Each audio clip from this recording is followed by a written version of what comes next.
아버지 하나님, 오늘 이 밤에 주님께서 주님을 사모하는 모든 심령 가운데 임재해 주심으로 우리의 심령을 만져주시고 우리의 약함을 강하게 만들어 주시길 간절히 기도드립니다. 아버지 하나님, 우리가 성령으로 충만하면 이 세상 어떤 것도 우리를 덤비지 못하는 줄 믿습니다. 우리는 약하나 주님은 강하십니다. 강하신 주님과 함께 우리가 살아가는 믿음의 사람 되도록 축복하여 주시옵소서. 오늘 이 밤에 주의 성령께서 우리를 사로잡아 주시고 주의 능력이 우리를 붙드시는 것을 보게 하여 주시옵소서. 아버지 하나님, 이 밤을 기대합니다. 성령님 우리에게 임재해 주심으로 성령 충만함을 덧입혀 주시옵소서. 주님께서 오늘 이 밤에 이 말씀으로 역사해 주실 줄 믿고 감사하며 예수님의 이름으로 기도드리옵나이다. 아멘. 예레미야 32장입니다. 26절 27절 같이 한번 한 절씩 한 목소리로 같이 읽겠습니다. 시작. 나는 여호와여 모든 육체의 하나님이시라. 내가 할 수 없는 일이 있겠느냐. 다시 한번 더 읽겠습니다. 26절 27절 시작. 그때 여호와의 말씀이 예레미야에게 임하여 이르시되 나는 여호와여 모든 육체의 하나님이라. 내게 할 수 없는 일이 있겠느냐. 아멘.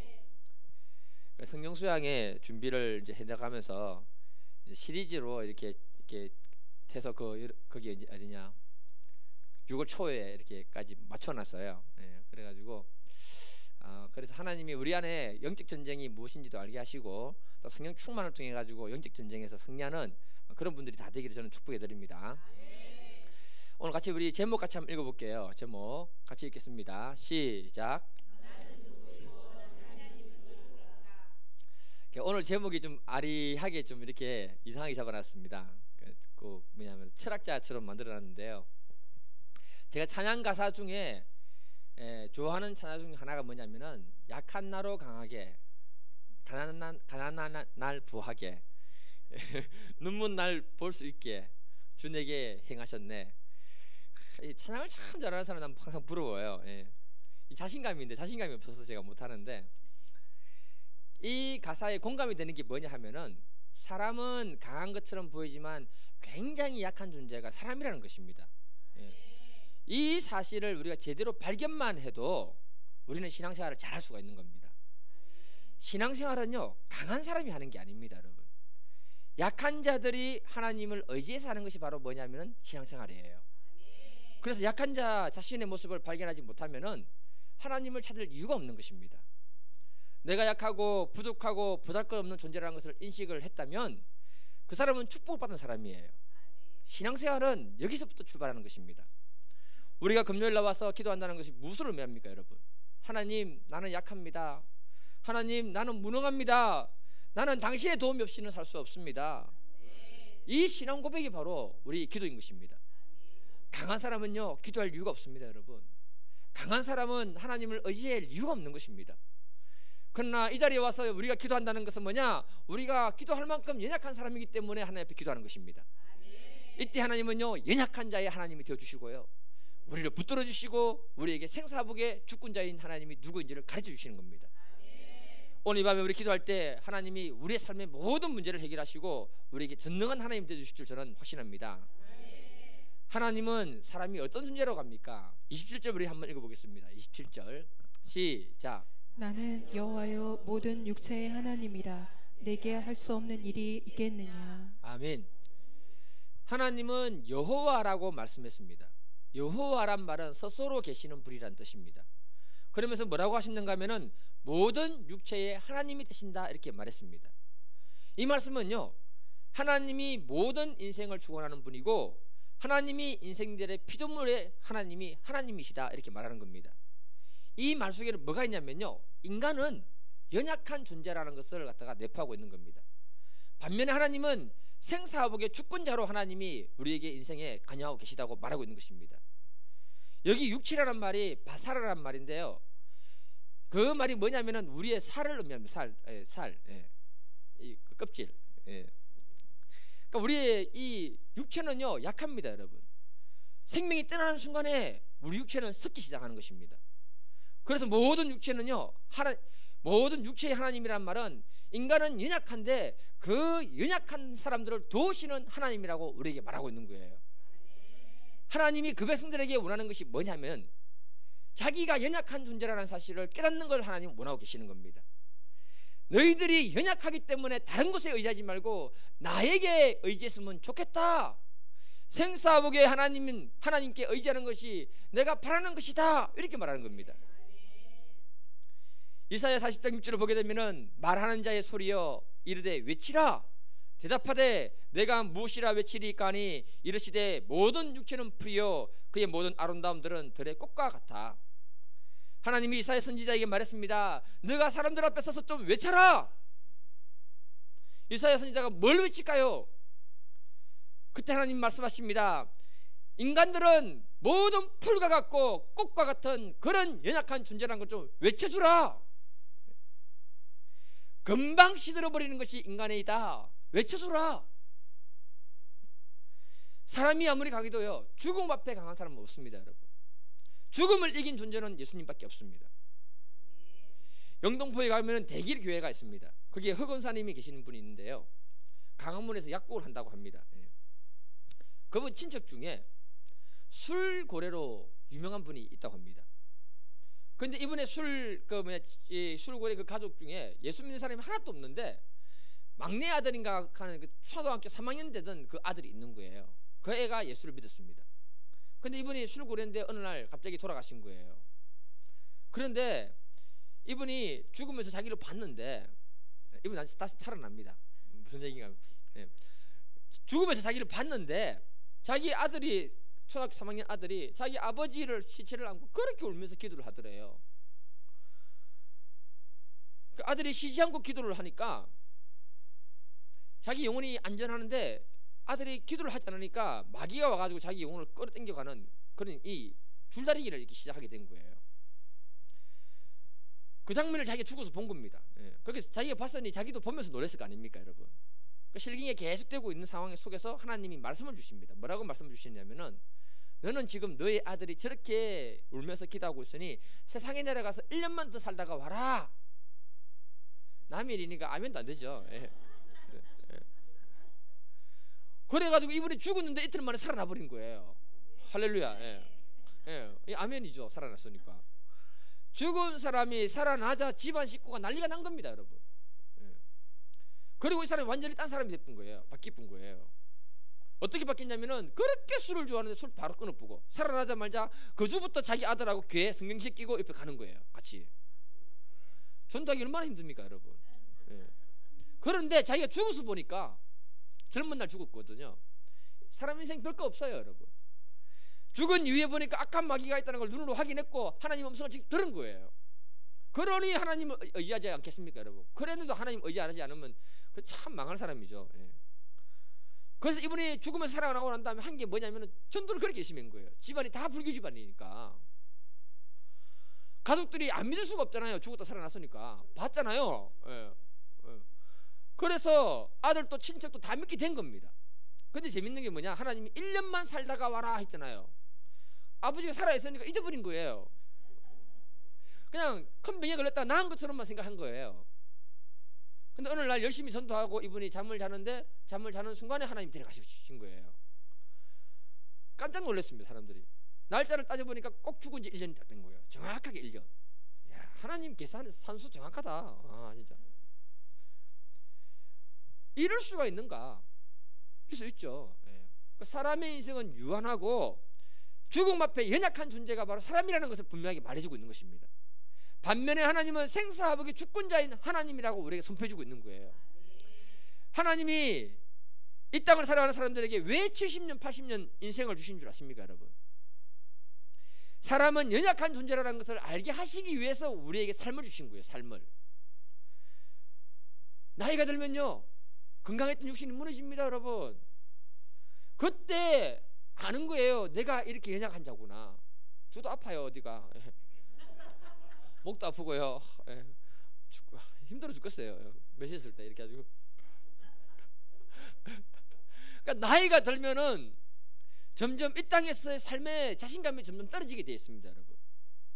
왜냐하면 무능한 자신을 발견하니까요. 그렇지 않습니까? 아직까지 젊은가 봐요.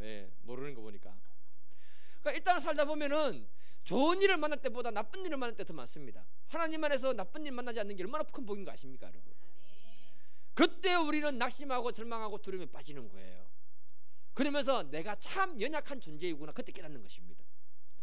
신앙생활은 내가 어떤 존재인지 자기 발견에서부터 시작된다는 사실을 여러분 기억하시길 바랍니다.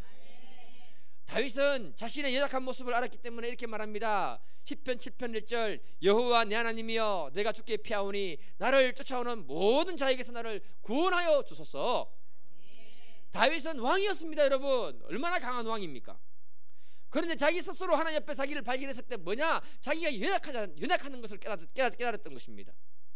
그래서 하나님께 피한다고 말하고 있습니다. 이 말은 뭐냐면 내가 하나님을 철저히 의지하는 믿음의 사람입니다. 하나님 나를 도와주십시오, 이 말 아닙니까, 여러분? 우리가 자신의 연약함을 알 때 진짜 하나님을 의지하는 믿음의 사람으로 바뀌는 거예요. 그때 그 사람이 기도하는 사람으로 바뀌게 되고 겸손한 사람으로 바뀌는 것입니다. 여러분, 우리는요 연약함을 발견할 때 그게 축복이라는 사실을 기억할 수 있기를 바랍니다. 예수님의 제자 베드로는요 자신의 연약함을 몰랐습니다, 여러분. 그래서 그는 예수님의 십자가에 못 박힐 때 뭐라고 했습니까, 여러분? 나는 주님을 배신하지 않고 끝까지 따라가겠습니다. 큰 소리 쳤던 사람이 바로 베드로였습니다. 주님은 뭐라고 하십니까? 그때 너 3번 나를 부인하게 될 것이다.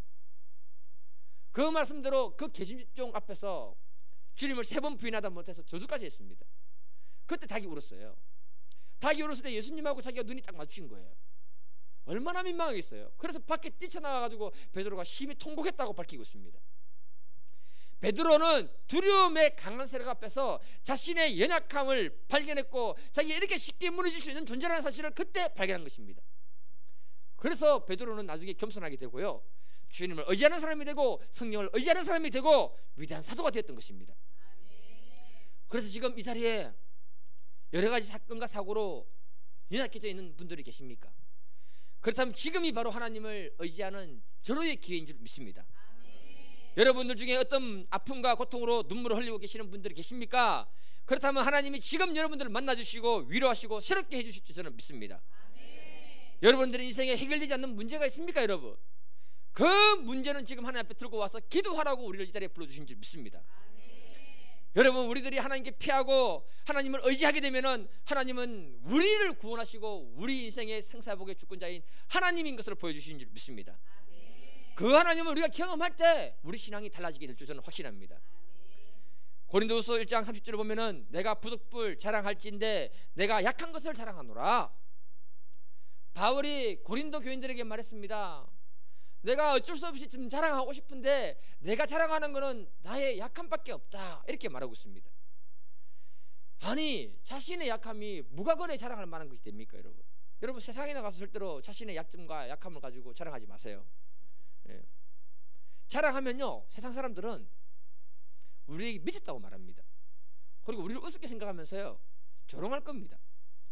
그래서 세상에서 사람들은 자신의 약점을 숨기는 거예요. 말하지 않습니다, 여러분. 과장해서 없는 것도 있는 것처럼 해서 만들어서 얘기하는 게 세상 사람들인 거예요. 그런데 사도 바울은 고린도후서에서 뭐라고 했느냐, 자신의 약점을 교인들에게 얘기하면서 나의 약함이 자랑거리다고 말했습니다. 자신이 약하기 때문에 사도 바울은 하나님을 더 의지하는 믿음의 사람이 됐던 것입니다. 그래서 하나님은 그때 사도 바울을 강한 사람으로 만들어 주신 것입니다. 바울이 자신의 약함을 자랑하는 것이 뭐냐, 같이 한번 읽어보겠습니다. 고린도후서 12장 9절 후반절, 나의 여러 약한 것들에 대해서 그부터 10절까지 한번 읽어보겠습니다. 시작. 나의 여러 약한 것들에 대하여 자랑하리니 이는 그리스도의 능력이 내게 머물게 하려 함이라. 그러므로 내가 그리스도를 위하여 약한 것들과 능욕과 궁핍과 박해와 공고를 기뻐하노니 이는 내가 약한 그때의 강함이라. 아멘. 사도 바울이 선포했습니다. 자신이 약할 때 내 안에 하나님의 능력이 머무는 것을 보았다. 내가 약할 때 하나님이 나를 강하게 해주시는 것을 내가 경험했다. 이것이 바로 신앙의 비밀이라고 말씀하고 있는 것입니다. 제가요 신앙생활을 하면서 점점 깨닫는 것이 뭐냐면은 하나님은 나를 강하게 하시기 위해서 점점 약하게 만들어 가시는구나. 말이 좀 이상하지요. 예. 그걸 많이 느껴요. 예. 그래서 좋아하는 탁구도 이제는 다 이제 내려놓고 내가 집중해야 할 것이 어딘가 목표가 분명히 세워졌습니다, 여러분. 저는 여러분들에게 영적인 세계를 열어줘야 할 책임이 있는 사람입니다. 담임 목사가 되기 전에는 뭐 그냥 대충 하면 되거든요. 또 여러분들의 삶이 복을 받고 풀어줘야 할 책임이 나한테 있습니다. 저를 통해서 그 혈 나가야 됩니다. 책임은 큰데 능력이 없어요. 그러니까 점점 제가 약해지는 걸 경험하는 거죠. 점점 약해지는 걸 경험하니까 내가 어디에 집중하게 되느냐? 하나님께 집중하게 되고 기도에 집중하게 되는 것을 제가 발견하게 됐습니다.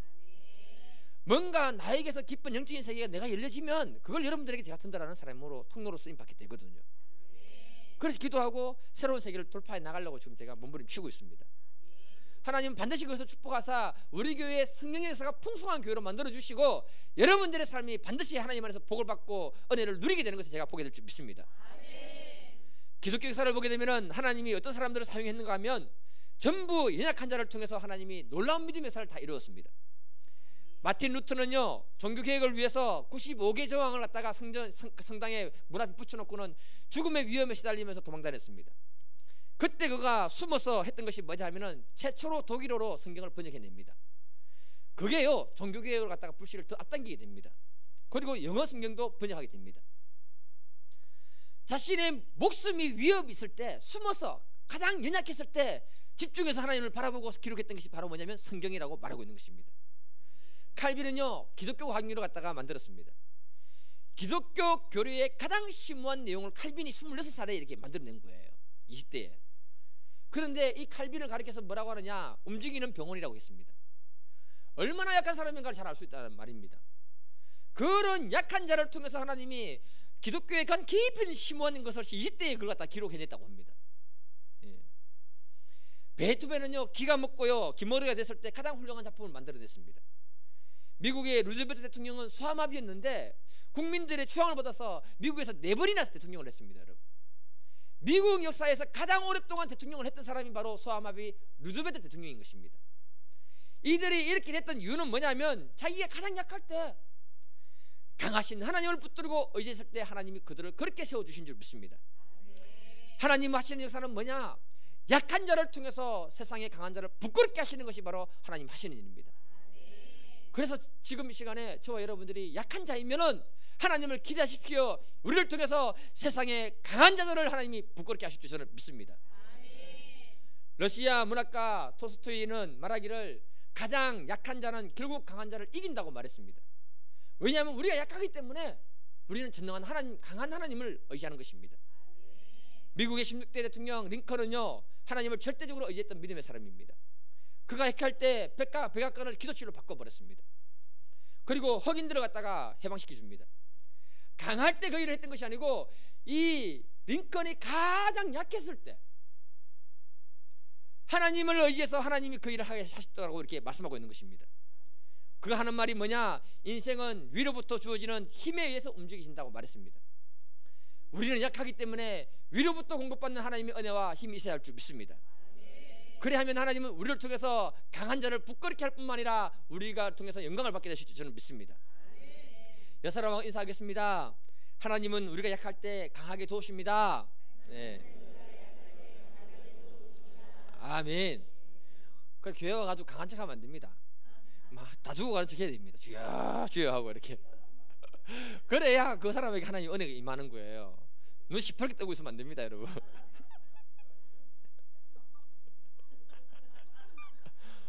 그 사람이 맞습니다. 그냥 주여 이렇게 있어야 됩니다. 그래야 됩니다. 그래야 그 사람을 통해서 역사가 납니다. 제가 그걸 하려고 무진장 애를 쓰고 있습니다. 자, 하나님이 예레미야에게 어떤 하나님이라고 말씀합니까? 우리 다시 27절 한번 읽어보겠습니다. 27절 시작. 나는 여호와여 모든 육체의 하나님이라 내게 할 수 없는 일이 있겠느냐. 하나님이 느헤미야에게 말씀하십니다. 예레미야에게 말씀하십니다. 느헤미야 예레미야 너무 비슷해요, 이름이. 내게 할 수 없는 일이 있겠느냐. 이 말씀은 뭐냐면은 나는 모든 것을 다 할 수 있는 하나님이다, 이렇게 말씀하신 겁니다. 여기에서 인간은 연약한 존재이지만은 하나님은 모든 것을 할 수 있는 전능한 하나님이라고 우리에게 선포하고 계시는 겁니다. 이 개념이 정리가 되고 우리 안에 믿음이 딱 생기면은 우리는 강한 사람이 되는 것입니다. 사실 제가 오늘 예레미야 이 본문 배경을 전혀 다루지 않았습니다. 예. 너무 내용이 많았어. 그런데 하나님이 이렇게 말씀하신 이유가 있습니다. 그것만 얘기해 드릴게요. 이스라엘 백성들이 잘되고 힘이 있을 때 하나님을 버렸습니다. 그리고 예루살렘 성은요, 이때까지 외부의 어떤 세력들이 공격해도 한 번도 무너진 적이 없는 성이 바로 예루살렘 성입니다. 그러니 이 사람들이 무슨 생각을 가지고 있는가 하면은, 이 예루살렘은 난공불락의 요새니까 이곳이 안전하면 우리도 안전하다, 그 생각을 가지고 있었던 거예요. 그래서 하나님은 예레미야 선지자에게 뭐라고 하느냐, 이 성이 무너질 것이다 예언하라고 합니다. 그래서 예언했던 것입니다. 그리고 하는 말이 무슨 말이냐면은, 내가 그 일 못할 것 같으냐, 나에게 불가능한 게 있을 것 같으냐. 그러면서 하나님 무슨 말이냐, 내가 한 말은 반드시 이루어진다는 것을 그 백성들에게 가르쳐주는 이야기예요. 기독교가 다른 종교에 비해서 매력이 있는 이유가 무엇인지 아십니까 여러분? 한번 비교해 보세요. 매력이 있는 이유가 뭔지 아십니까? 약속을 지키는 하나님은 전능하신 하나님이라는 거예요. 그래서 하나님 우리에게 말씀하시는 게 뭐냐면은, 마태복음 19장 26절을 보면은, 사람으로는 할 수 없을 때 하나님으로서는 다 할 수 있다고 선포했습니다. 사람은 약해서 할 수 없는 일이 너무나 많이 있지만은 하나님은 전능하시기 때문에 우리를 돕고자 하면은 모든 것을 다 하실 수 있는 강하신 하나님이라고 선포하고 있는 겁니다. 우리가 하나님 말씀을 믿는다는 말은요, 하나님의 말씀을 의지한다는 말입니다. 여러분, 우리가 하나님을 의지하면 그때 강해지는 거예요. 마치 무엇하고 똑같은가 하면 이렇습니다. 우리가 집에 가면은 벽에 뭘 바릅니까 여러분? 벽지를 바르잖아요. 예. 정확하게 아시네요 우리 고사리. 예. 벽지는 여러분 강합니까 약합니까? 약해요. 손가락 찔러버리면은 뚫려요. 아니, 벽을 손가락 찔러서 벽이 뚫립니까 고사님? 벽지가 뚫리지. 예, 오늘 고사님 뭐가 맞습니다 저하고. 그러니까 그러니까 벽지는 손으로 찔러버리면은 이렇게 다 이게 뚫리는 거예요. 약한 존재예요. 근데 벽하고 벽지하고, 예, 제가 잘못했네요. 딱 붙여버리면 어떻게 됩니까? 하나가 되는 거예요. 그때 강해지는 겁니다. 이와 같이 우리가 하나님 말씀을 의지해서 딱 붙어버리면은 우리가 강해지는 거예요. 우리가 하나님 말씀을 의지해서 붙어 있는 것이 바로 믿음인 것입니다. 예. 우리가 할 수 있는 믿음, 우리가 할 수 있다는 이것을 갖다가 막연하게 말하는 것이 아니라, 천지 만물에 창조하신 하나님, 생사복의 주권자이신 하나님, 이스라엘 백성들을 이집트 광야에서 끄집어냈었던 그 하나님, 말씀으로 지나가면서 저 무화과 나무를 저주했을 때 그 무화과 나무가 뿌리채 말라버린 것을 경험한 그 하나님, 그 하나님을 믿는 그 믿음이 있을 때 우리가 할 수 있다 이렇게 말하게 되는 것입니다. 우리가 이해를 해야 되는 게 뭐냐면은, 믿는 것도 믿음이고 안 믿는 것도 믿음인 것입니다. 여러분 잘 알아야 됩니다. 뭐라고요? 믿는 것도 믿음이고 안 믿는 것도 믿음이에요. 이해되십니까 여러분? 똑같이 믿음입니다. 하나님 말씀을 믿으면요, 생각이 바뀌고 행동이 바뀌면서 믿는 대로 움직이게 되는 겁니다. 그러면 그 사람 인생이 달라지는 거예요. 하나님 말씀 안 믿으면 안 믿는 대로 생각하고 움직이는 겁니다. 그 사람 인생은 그렇게 되는 거죠. 김병환 씨가 쓴 생각의 힘이라는 책이 있습니다. 그 책을 보게 되면 무슨 얘기가 나오느냐면은, 수백 년 동안에 인간이 1마일 1.6km를 4분 안에 돌파하는 것은 불가능하다고 사람들이 이렇게 여겼습니다. 스포츠 전문가들하고 의학자들이 말하기를 1마일 1.6km를 4분 안에 돌파하게 되면 인간은 폐와 심장이 파열이 되고 심한 스트레스로 인해서 뼈와 근육이 부셔지고 근육과 인대의 힘줄이 찢어진다고 이렇게 딱 통계를 내놨습니다. 그리고는 4분 안에 통과한다는 것은 불가능하다 이렇게 선을 딱 꺼놨습니다. 그래서 아무도 여기에 도전하지 않았습니다. 근데 1954년에 로즈 베니스트라는 사람은 도전장을 던지고 1마일을 갖다가 4분 안에 돌파했던 거예요. 3분 50몇 초 만에. 그런데 재밌는 것은 뭐냐, 이 로즈 베니스트가 성공하고 난 다음에 그 1마일을 4분 안에 돌파하는 사람들이 그 1년 사이에 37명이 나와버린 거예요. 무슨 말입니까 여러분? 사람이 한계를 딱 끊어놓고는 할 수 없다라고 믿고 있으니까 아무도 도전도 안 한 거예요. 그런데 누군가가 그걸 할 수 있다 생각하고 도전해버리니까 그걸 뚫어버리니까 다른 사람들도 할 수 있다는 생각을 가지고 도전해서 뚫었다는 것입니다. 여러분, 1년에 37명이 나와버린 거예요. 그래서 우리들이 깊이 받아들이고 인식해야 되는 것이 뭐냐 하면은, 우리의 생각의 틀을 주관하는 것은 무조건 하나님 말씀이 되어야 된다는 겁니다. 하나님 말씀을 내가 어떻게 믿고 어떻게 고백하는가에 따라서 우리 인생은 그렇게 되는 것입니다. 하나님 말씀을 의지하는 믿음이 생기면요, 부정적인 생각과 마음이 긍정적인 생각과 마음으로 바뀌어버리는 거예요. 우리의 생각의 틀을 바꾸는 것은 오직 하나님 말씀이 되어야 됩니다. 그러면은 우리는 전능한 하나님을 내 삶 가운데 경험하고 누리게 되는 것입니다. 창세기 17장을 보게 되면은 하나님이 아브라함 나이 99세 때 찾아옵니다. 여러분, 그때 하나님이 찾아오자마자 다짜고짜 하는 말이 뭔 줄 아십니까? 여러분, 17장 1절을 보게 되면 아브라함이 99세 때 여호와께서 아브라함에게 나타나서 그에게 이르시되, 나는 전능한 하나님이라 너는 내 앞에서 완전하게 행하라. 무슨 말씀인가 하면요, 하나님이 아브라함을 보시는 순간부터 책망했습니다. 여러분, 나는 완전한 전능한 하나님이다. 너는 내 앞에서 완전하게 행하라. 하나님이 아브라함에게 약속을 주시고 그 약속을 붙들고 살도록 했는데 아브라함의 약속을 놓쳐버린 것입니다. 시간이 지나도 자녀가 생기지 않자 하갈이라는 여종을 통해서 이스마엘을 낳아서 살았습니다. 13년간 이스마엘의 아버지로 사는 거예요. 하나님이 열받았습니다. 나타나서 뭐라고 하느냐, 나는 네가 생각하는 그런 하나님이 아니라 전능한 하나님이다.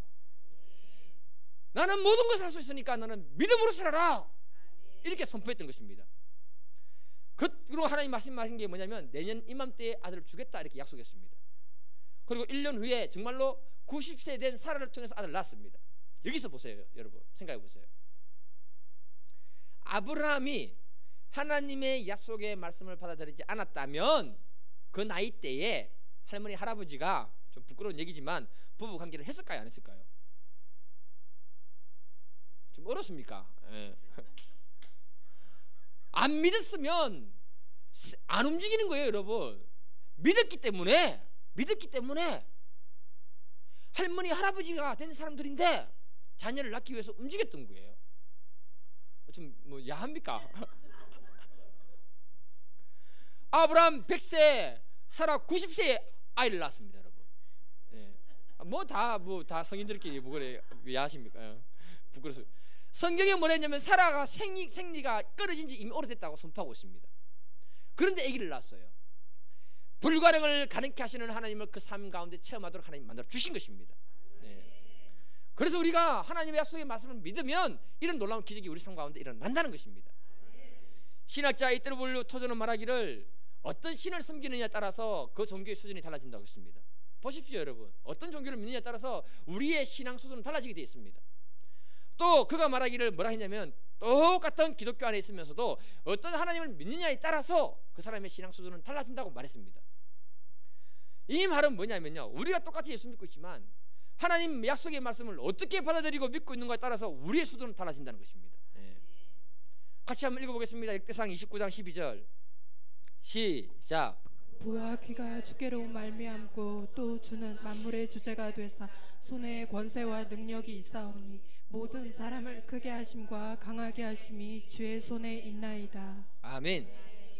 부귀와 존귀가 하나님께 있다고 말씀했습니다. 그러면 우리는 부귀와 존귀를 주시도록 믿음으로 간구해야 할 줄 믿습니다. 예. 하나님께 권세와 능력이 있다고 말씀했습니다. 그래서 우리는 세상에 선한 영향을 끼치기 위해서 권세와 능력을 주시도록 믿음으로 구해야 될 줄 믿습니다. 예. 우리들을 믿음으로 강해지도록 하나님이 크게 하시고 강하게 하신다고 말씀했습니다. 그래서 우리는 우리의 삶의 영역이 넓어지고 크고 강해질 수 있도록 우리는 믿음으로 구해야 할 줄 믿습니다. 예. 우리가 믿음으로 무엇을 구하든지 간에 하나님은 그것을 주시기 때문에 그 믿음대로 우리의 삶을 축복하시고 펼쳐지게 하실 줄 저는 믿습니다.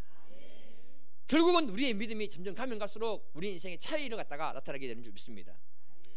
서양 속담에 뭐라고 했냐면은, 서양 속담에 이런 말이 있습니다. 사람이 할 수 있었던 것은 그들이 할 수 있다라고 생각했기 때문이다, 이렇게 말했습니다. 우리가 할 수 있다는 믿음의 생각이 있으면은 하나님은 우리를 통해서 놀라운 일을 행하시는 것입니다. 비행기를 만들었던 라이트 형제 있잖아요. 라이트 형제. 예. 비행기를 이 생각을 어디서 이렇게 착안한 줄 아십니까, 여러분? 성경을 읽다가 발견했던 거예요. 10편 11편 1절에 보면은, 내가 여호와께 피하였거늘 너희가 내 영혼에게 새같이 내 산으로 도망하라 하면 어찌민가? 말씀을 읽는데 사람이 새같이 도망가래요. 새같이 도망간다는 것은 사람이 날 수 있다는 말 아닙니까, 여러분? 사람이 날 수 있단 말인가? 이게 자기들의 머리에 생각이 들어온 거예요. 그래서 이 라이트 형제들은 새처럼 날 수 있다는 생각을 가지고 날개를 만들었던 거예요. 그게 비행기였습니다, 여러분. 처음 비행기 떴을 때 12초 만에 12초 동안 공중에 떴는데 36m를 날아갔습니다. 그게 비행기가 제가 지금 제트기가 날아다니고 그렇게 하고 있는 거예요. 2018년에 8월 19일 날짜를 보게 되면은, 기사를 보게 되면은 하늘만이 유일한 한계다라고 이렇게 선포한 사람이 있는데, 이 사람이 누구냐면 이신바예바라는 여자입니다. 러시아 선수인데요. 우리나라의 무한도전에 이게 나왔던 여자입니다. 그 장대 높이뛰기 있잖아요. 그거 하는 여자인데요. 별명이 자매가 혹시 이뻐요. 그래서 미녀새라고 이렇게 딱 해놨습니다. 이쁘면 무조건 미녀새 이렇게. 이게 다 이쁜 분들만 계시잖아요.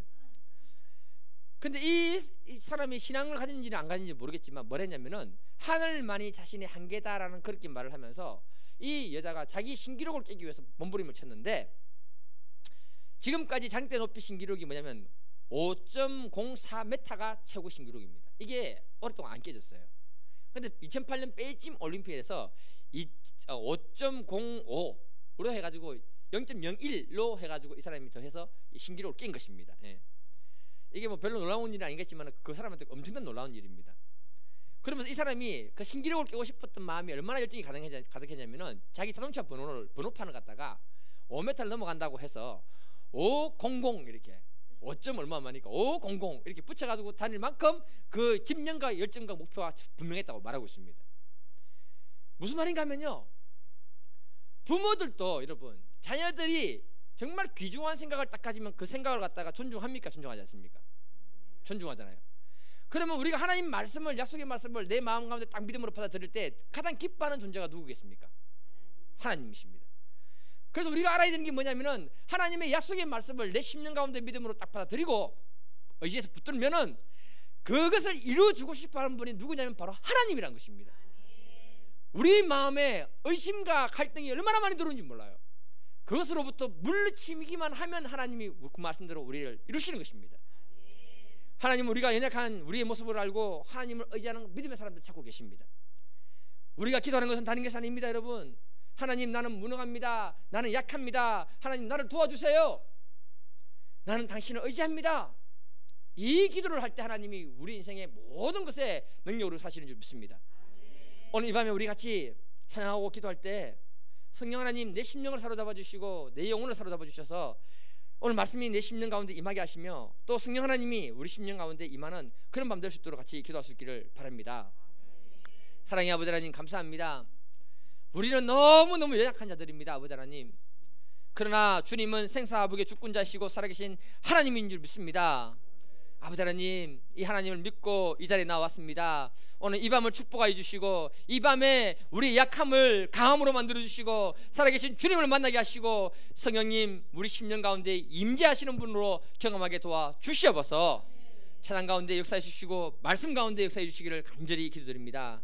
예수님 이름으로 기도드립니다.